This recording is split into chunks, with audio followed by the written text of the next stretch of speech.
Welcome to the Talkshow Queer Safe Spaces. Today we're hosted by Creative Coding Utrecht and we're part of the program Rainbow's End. And my name is Vincent Wijlhuizen. I'm going to host this talk and I'm an artistic director of What You See Festival, and I'm going to introduce the festival a bit and then we're going to talk to two guests that we're having right now. What You See Festival is a festival about gender and identity in Utrecht. We're an international festival and we use art to show different perspectives and different forms of gender and identity in this world.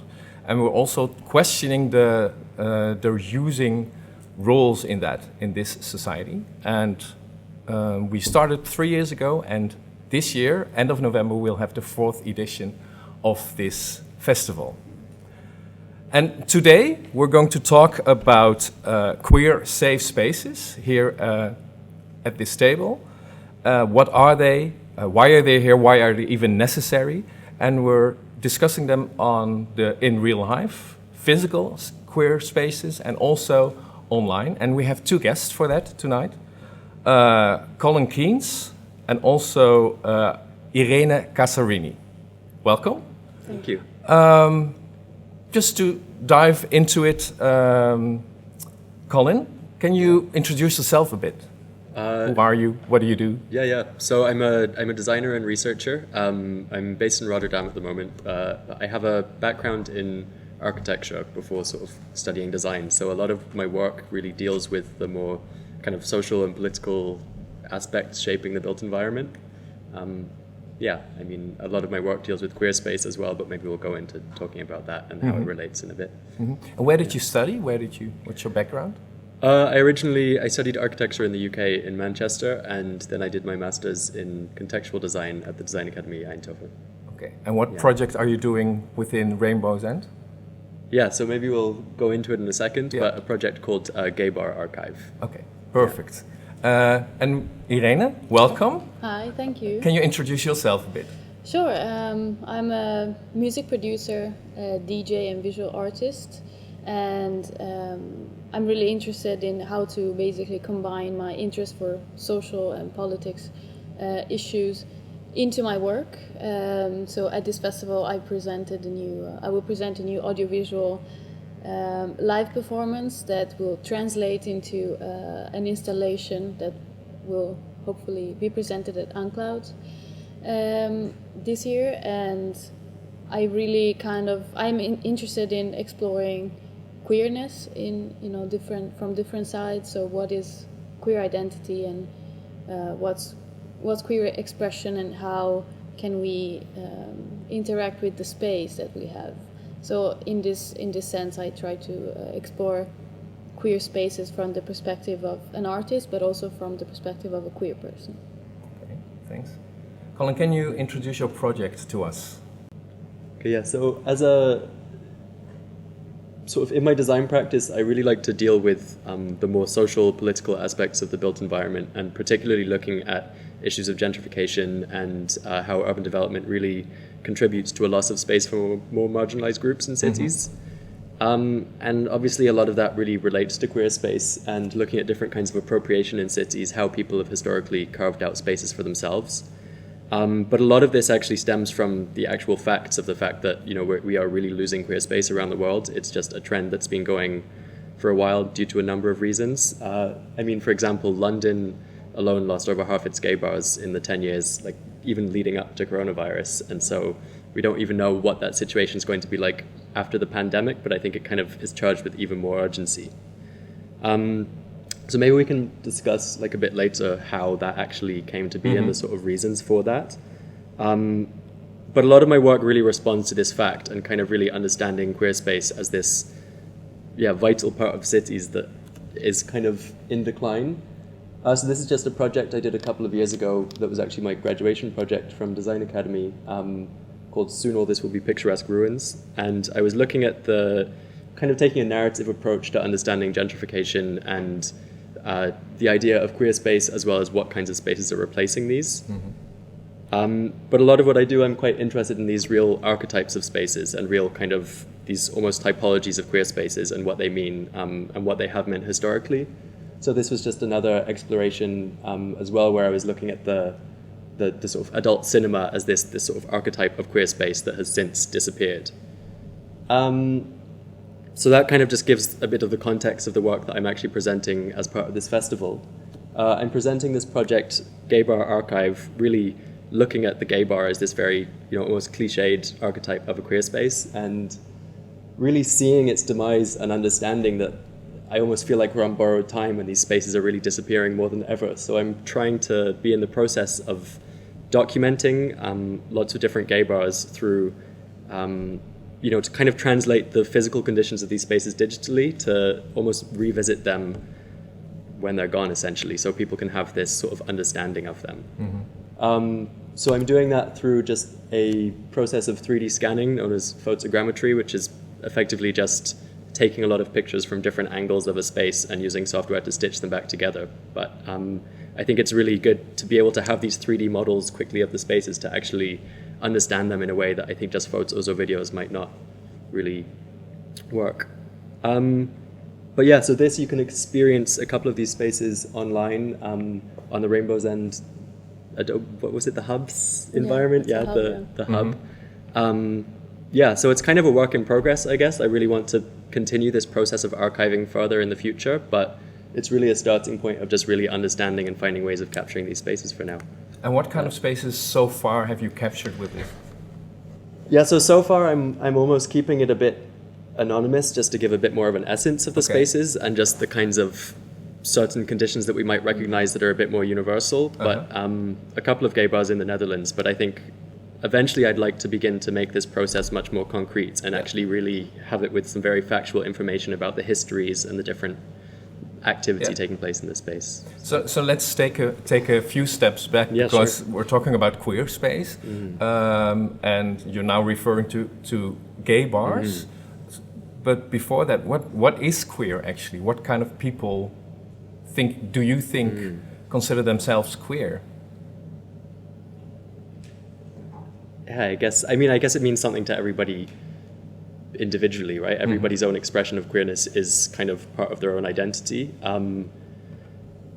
So maybe, I could speak from my own perspective. I think, I identify just as a cisgender gay man, but I would definitely identify as queer also, because I see maybe my queerness more as a political identity and the kind of almost politicization of my queerness, and that idea of that almost deviation from a norm is kind of what I would say makes it queerness, the identity with that deviation more than just the identity with, or the identifying with an identity category like gay or trans or whatever. So queer is more also a political sense, political. To me, I would identity. say it is, yeah. And to you, Irene? I totally agree. I think because of its history, it carries a lot of political and social sense. And I would say that I think what is really interesting is that queer can be a fluid identity, but it's also a fluid word. It's a term that I think has a different meaning and shape for everyone identifying as queer.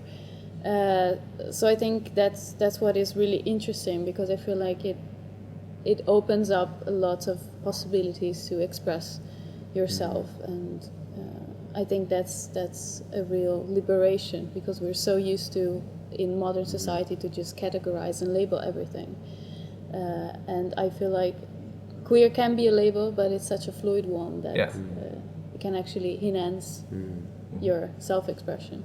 And Colin, you just said in this presentation that you gave about queer spaces actually disappearing out of the public space. Do you have a sense of why this is happening? Yeah, I think a lot of different people attribute it to a number of different reasons. I think one of the more obvious ones that people often come up with, which I don't necessarily subscribe to, is this idea of assimilation. And I think people have this impression that just because certain queer people have, more rights than 10 years ago, for example, there's no need for those spaces. I think that idea is far more simplistic and kind of fails to recognize the actual wider needs of a whole queer community, and that just because some members of that community might feel more comfortable going elsewhere. It doesn't mean that everybody is. I think a lot of people also blame the rise of like geosocial hookup apps, basically, like the idea of Grindr being this one thing that is actually not universal at all, but a lot of people think that maybe the function of being able to meet gay people, for example, in a public space is not needed anymore because there's an app for that function. But again, I think that fails to recognize so many wider aspects of community that are important in that sense. So the main reason, I think, is really just simply most venues can't afford to pay the rent anymore. It's really just it's really that simple, that the rent is too high to. Well, I think, yeah, I think it relates to just gentrification happening in cities in general, which really normally will target more marginalized groups, right? I think it really is a very concrete process of replacing one group of people with another, more affluent or more privileged group. So yeah, it's not just affecting queer venues specifically, but yeah, I think cities are really just prioritizing the profit more than the actual people benefiting from the space. So you're now making an archive of all these places that are still there or maybe are on the brink of disappearing. Why is it necessary for us as an audience to know this, to see this, to experience this? No, it's a good point, because I think that's kind of the present audience and why people would want to see that now. But I think it's, you look at an archive, a lot of the time, if we are to look in an archive at a library or a museum or something, we're looking at something from history, right? So it's almost an idea of future-proofing this. I think, personally, I have this kind of obsession with a lot of queer spaces that have disappeared now. I'm sort of, maybe look at 1970s gay bathhouses in New York, for example, and would think like, oh, I wish there was a way to see more photos or see what it would have been like inside that. And I think, once these kinds of spaces have maybe gone in 15 years' time, 5 years' time, 2 years' time, even after lockdown, I think people will be able to revisit them and understand them. And what was the first time that you noticed that they were disappearing? Do you remember that? No, because I think it's maybe more reading about that context, because I think there's a kind of paradox of me almost coming of age in a time when that was just a reality, and kind of realizing that this almost feels like it's on borrowed time, and seeing this sort of, very much this corporatization of queer space and a lot of these issues, kind of all these problems with it that I've kind of always been aware of. So I don't think it's something I've personally noticed, but yeah, it's just always been there, really. So. And now this project is online. What kind of reactions do you hope to get from this? That's a good question. I think obviously different audiences will have a different relationship to it, right? Like some people will completely relate to that space. Some people will maybe have a sense of nostalgia for that, but I think also probably archiving them in this way that you usually do with some more historical artifacts or something will really kind of give that sense of urgency to it as well. So yeah, you usually only see something in an archive because it's been put in a museum, because it's something that's past, it's something that's not there anymore. So I think that will kind of charge it with a bit more urgency. Yeah. And somehow I find it a bit, well, ironic is not the good word, but a bit fascinating that you say in real life these queer spaces are disappearing, and you put them online in a online digital world. Why is that? Why making a digital exhibition out of this, a digital archive? Yeah. I suppose there's issues of accessibility that come up with it, right? I think globally you can connect people that can access it from anywhere. Like I don't really subscribe to this completely utopian idea of everyone having access to the internet, but I think it is a good way for people to access. Anybody can just from their bedroom experience this space, right? Yeah. Okay. Because Irene, you are working on as a digital artist, a sound artist. Can you explain a bit about the project that you're doing now? Yeah, so now I'm doing this new installation actually that is called Shadow Index, and basically I was inspired by this concept of a queer heterotopia. So a heterotopia is a space that is other. It's a concept that is inspired by Foucault's philosophy. And basically I was really drawn into this idea that I could shape a space myself. So I could put something of myself and of my identity into it, and I could basically kind of create a space where people would, in a way, be able to free themselves from gender roles or societal norms.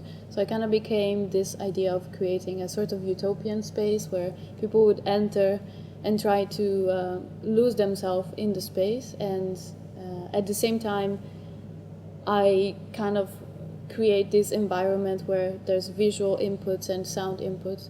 So in a way it's a very it's sort of cathartic process, I would say. You have some pictures for us to show, huh? Definitely. Yeah, okay. Yeah, so these are a couple of images from the visuals that will be part of the installation. And I really like to kind of be provocative in my work, in a sense that I would like for people to reflect on certain issues, and I try to be as direct as possible. So for example, in these images you can see how I am welcoming people to a virtual dissident queer space, and I am referring to what in real life would be like underground or DIY or squat spaces where people who were seeking for non-heteronormative spaces would maybe gather. And in the other images, it's a non-binary computer greeting the person visiting the exhibition. So it's of course a very provocative, and I would say in a way it's impossible to have a non-binary computer because that's just not how they work. But I like this idea that with imagination we can think of a different perspective on reality. So basically in my work I try to combine the digital craft, I would say, of creating this environment with the implication that it has in real life. So when you visit the space. So when you visit a space, what happens then to you as an audience member? Well, my wish is that people who visit the space can, first of all, reflect on the issues that I present to them. And second of all, I would like for people to even maybe question what's their relationship to gender roles, to identity, to queer spaces, you know, because of course not only queer people would visit an exhibition. Yeah. And I think it's extremely important for everyone to understand that this concept of queer liberation is actually for a society that is more free for everyone. Did you have more to show us? Well, this is the last slide that I have, and it kind of summarizes one of the concepts that I try to put in this work, and that the creation of safe spaces is basically enacting on policies that are more equal for everyone. And in a way, it's about reclaiming normative spaces and queering them. And this is also what I do, not only as an artist, but I also run a queer collective. And from there... Which one is that? Queer in Wonderland, yeah, here in Utrecht. And from that experience, I really saw how incredible and powerful it is to have queer events. It's just not about the nightlife, of course. It's also about creating a space where you don't have to shrink yourself and just be accepted. And by shrinking yourself, what do you mean by that? Like hiding some parts, you know. I think in normal life, I think it happened to every queer person that sometimes you try to mask or hide your identity in a way because maybe you don't feel comfortable with people's reactions, or in your work environment it's not so tolerant, or you know, whatever. I think it... Is that something that you personally experienced in your life, that you had to hide something? Yeah, totally. I mean, I would say I grew up in Italy, and I would say that it's not as progressive as the Netherlands in terms of these issues, you know, LGBTQI rights and, you know, what comes with it. So I think, and I of course know a lot of queer people, and I think it's something that we experience daily, but because society has progressed in a way, we think we're over that problem, but we're not really. What you also said, that the thought of, okay, we're further, we're in the we had the 70s and the 80s and the 90s, so now we're there. Yeah. Yeah, I mean, I think it's again, it's too simplistic, and I think it's actually a fairly conservative idea that, I mean, the things that, these big progressive things in the past 10 years, for example, are like, queer people can serve in the military or get married, right? These are not institutions that are particularly liberating, right? I think the idea of queerness is actually being outside of those kinds of systems. So I think the idea that we've made all this progress is great, but I think there's so many other kinds of progress that can be made. And now you're working on this project. What steps do you go through when you work on such a new thing? Well, usually I think the main part is to try and translate the idea into the physical world. So, like building something that has a concept and in which I can express myself, but at the same time address some of the social and political issues that I want to put inside my work. And generally then I start creating the visuals and the sound according to the kind of atmosphere that I want to create. So in this case, because I'm going to present it at 𝗀𝗀𝗲𝗿𝗀𝗀 first, it was really interesting to kind of walk into the space, into the room, and imagine how it would be and how would people experience it. And did you get some reactions already? Do you? Some people see it already? No, actually not the installation, because I started working on it, but it's kind of still a work in progress. But I will perform a live audiovisual, like a live performance on Monday night. Okay. So that will be kind of a peek, a sneak peek of it. Yeah. How come you want to make it physical, though? What the translation, when you're talking about something that's very like online based, what do you think the added benefit of having that back in the physical world would be? Because I think I am extremely fascinated by the potential of the digital, also because of the question of accessibility. The potential of the digital. That's what absolutely. And I think growing up, there was always this kind of emancipatory or liberating potential of the internet, because you don't have to show yourself, you can be anonymous. So I really like this idea that it would be technically way easier to have a queer identity online when you don't when you're not categorized by how you dress or your pronouns or whatever. So I'm very much fascinated by this potential that the digital world has, but at the same time, I think the real change happens when people meet in the physical world. Like building a community, or the sense of belonging that you can get from real physical spaces. So I like that with an installation I could kind of combine these two worlds together.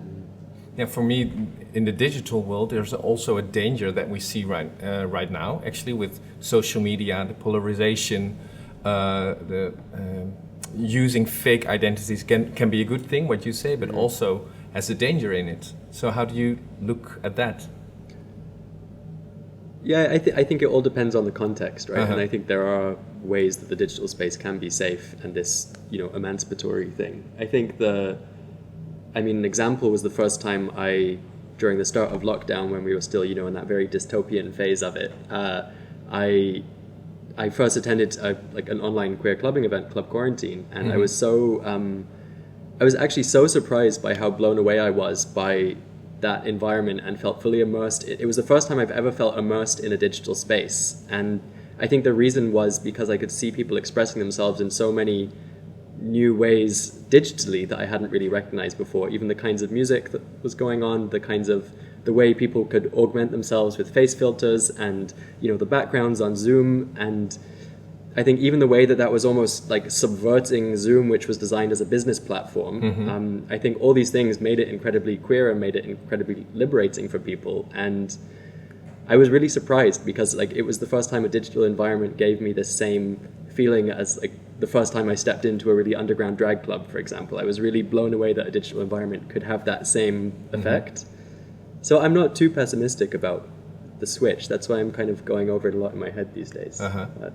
And now, because that's interesting with the work that you're making, that on the one hand you say, okay, we should archive all these physical places, and at the same time you say, well, there's a digital replacement for it, maybe.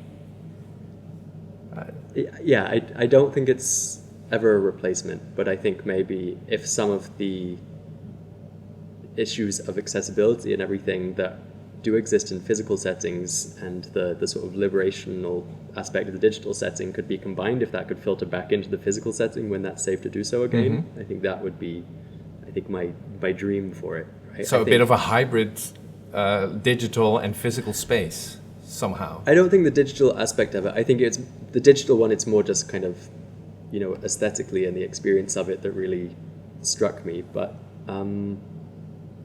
I think the actual accessibility of a digital queer space, for example, if you're somebody who you know, lives in a rural area away from any physical queer spaces, for example, you can access that space. If you're somebody who would prefer to avoid alcohol, you can visit that space comfortably and not be around a situation that makes you uncomfortable. Or if you are not out and don't feel comfortable being seen in public or arriving in a certain area of the city, these kinds of things, or if you have physical accessibility issues, right? These are things that are actually immediately solved by that online space. So I think if those issues could actually help maybe solve the problems associated with the physical space, I'd be happy with that, right? Yeah. Well, at the same time, Irene, you said something like it can never replace, the digital world can never replace the real contact you have with people and the real, in a real physical space. So how do you look at this whole social media aspect, this whole digital Zoom aspect of this? Well, I think it's really interesting what you say, because I've also I've also taken part in that club, and I thought it was kind of I thought it was not enough to make me feel like I was in a club. But I thought that the concept and the way they presented it was absolutely great and super fun.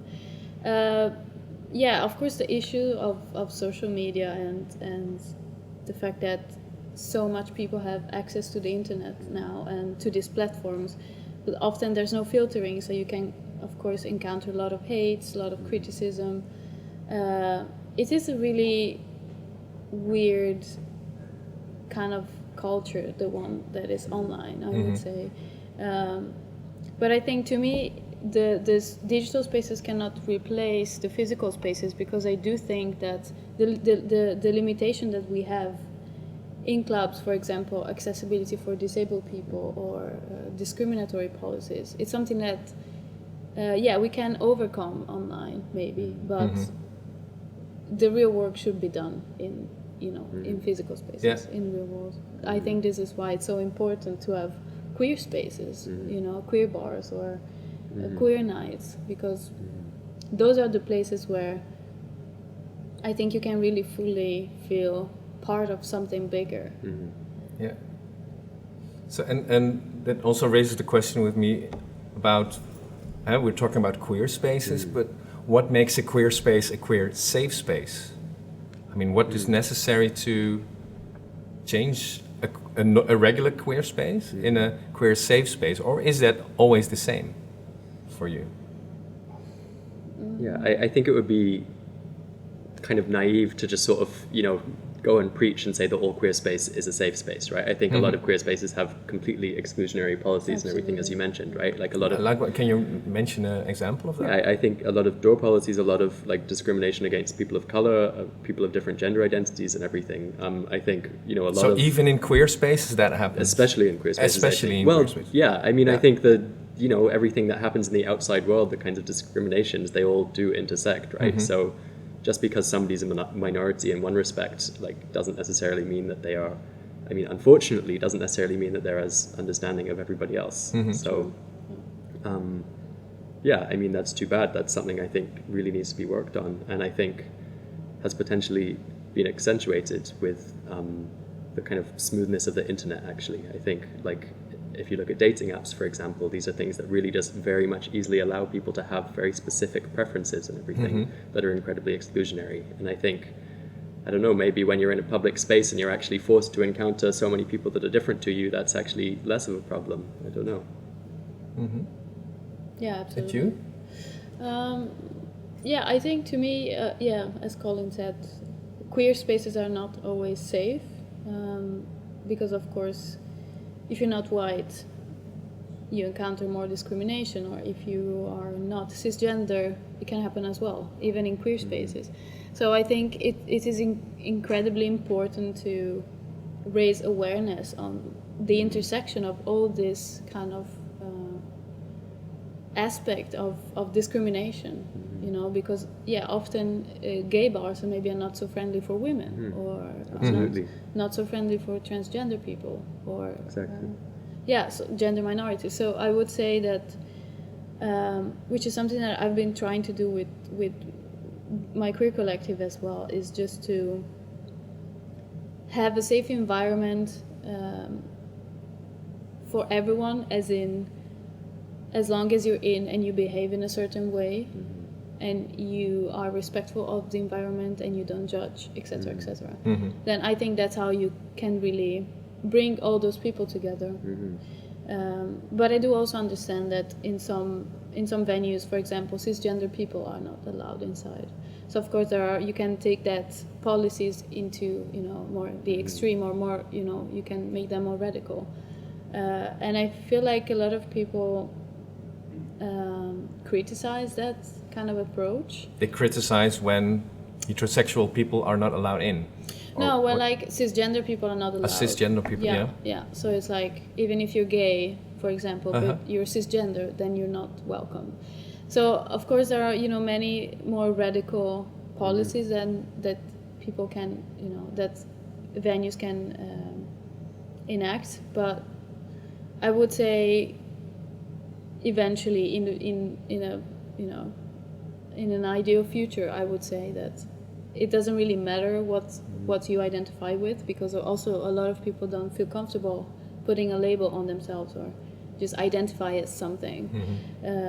Ideally, when we all come to the space and we all feel safe because we all respect each other, I think that's...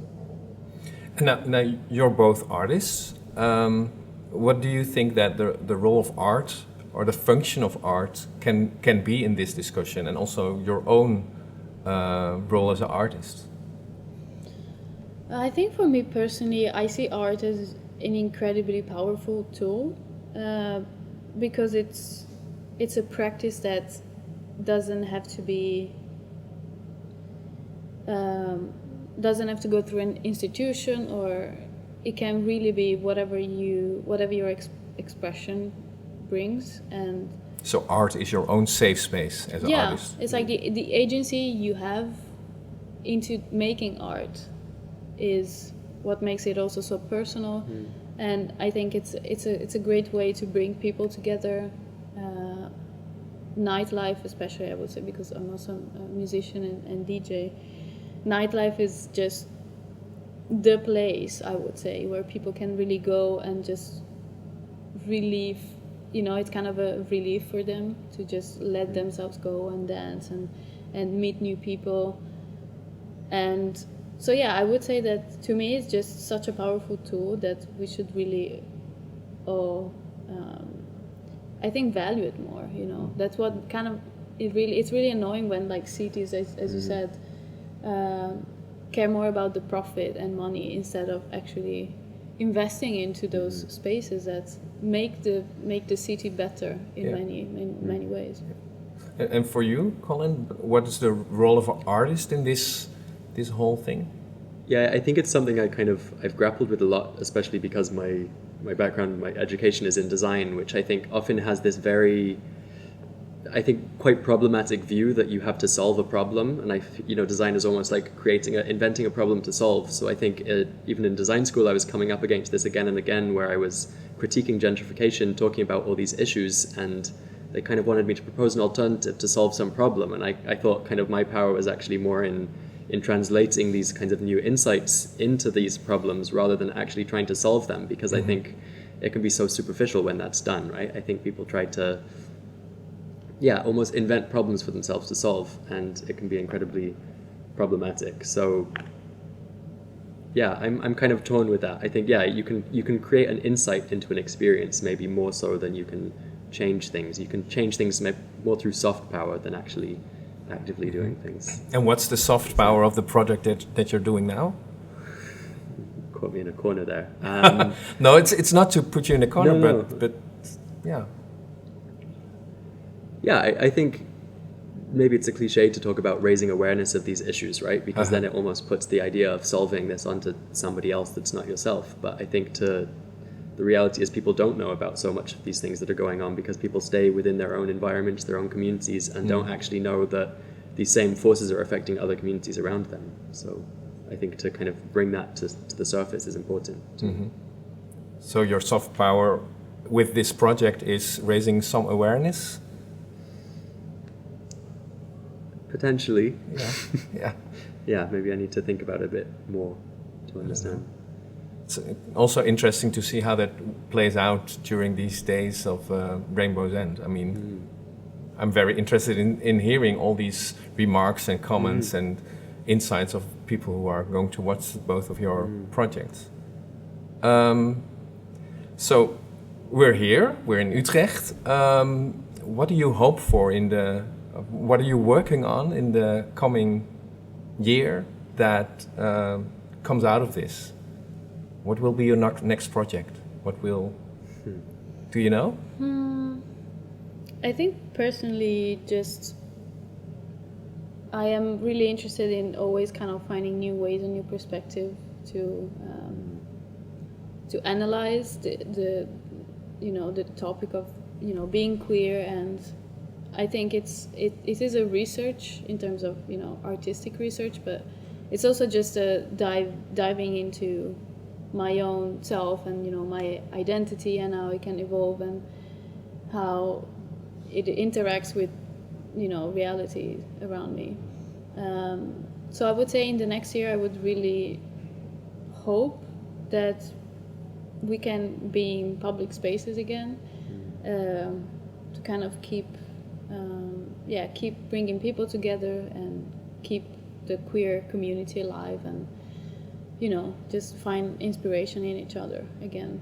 I think that's been missing, as much as online festivals are popping up a lot, and it's great to have that kind of input as well. I kind of feel like queer people now don't really have spaces to meet, and that kind of sense of belonging that I already mentioned. So I hope in the next year that I can focus on that and that things will get better in general. So. Yeah. Yeah. And for you? Yeah, I mean, the work I'm showing here is something I really would like to continue developing. It is very much a work in progress right now. It's not a complete archive or anything, so I think translating that, but at the same time, I am fundamentally, I've described myself as a spatial designer, right? I like making things physically. I like translating things into the real world environment. So I think developing my practice in that way, hopefully, when these things become more available to do so. And what could that be, for instance? I think I still need to do a bit of thinking about how maybe my practice will have changed over the last year, because I think probably increasingly, weirdly, it will blur more with digital spaces. I think that's something I never really thought of myself as doing, but I think it's a reality. I think the boundary is really breaking down. I think every day we are experiencing this crossover between digital and physical spaces. So I think maybe I just need to, maybe next month I'll have a bit of an existential crisis over what I'm actually doing, but How do you feel about carrying that? on. Like, how do you feel about seeing yourself possibly doing something that you haven't thought about before? Because that, I feel like in the artistic practice it can change quite a lot. Yeah, I think fundamentally, like, the main part of my practice is the research and the ideas behind things, right? So I think that the medium I'm choosing to use, it really depends on the context and what's appropriate. I'd also never want to just make something for the sake of it, for example. But Same. so I think it's kind of really dependent on that. So I'm open to it, but I don't know how that process is going to work really yet. Yeah, definitely. Well, in the next year we're going to follow you. Stay in touch. Yeah, we'll stay in touch and see where it goes.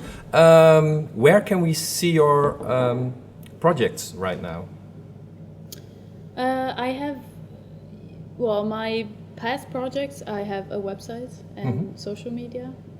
IreneCassarini.com is my website. Perfect. You can find everything there. And then, of course, on Monday I'm premiering the new work Shadow Index at 8 p.m. So Great. Looking forward to it. yeah, me too. And you? Yeah. Where can we find you? Yeah, some of my other work previously, as well as social media, on my website, colinkeays.com. But at the same time, probably the one that's most interesting to actually experience at the moment is on the Rainbow's End hub, and you can actually kind of walk around these it's really environments of the cool. queer space with a little avatar and even meet people in that environment. So that's kind of neat touch to Okay. it. So. Perfect. So let's meet all there explore in it. this virtual We world. will. Okay, thank you for this thanks for conversation. having us. Good luck the coming week. Thanks. And well, see you soon.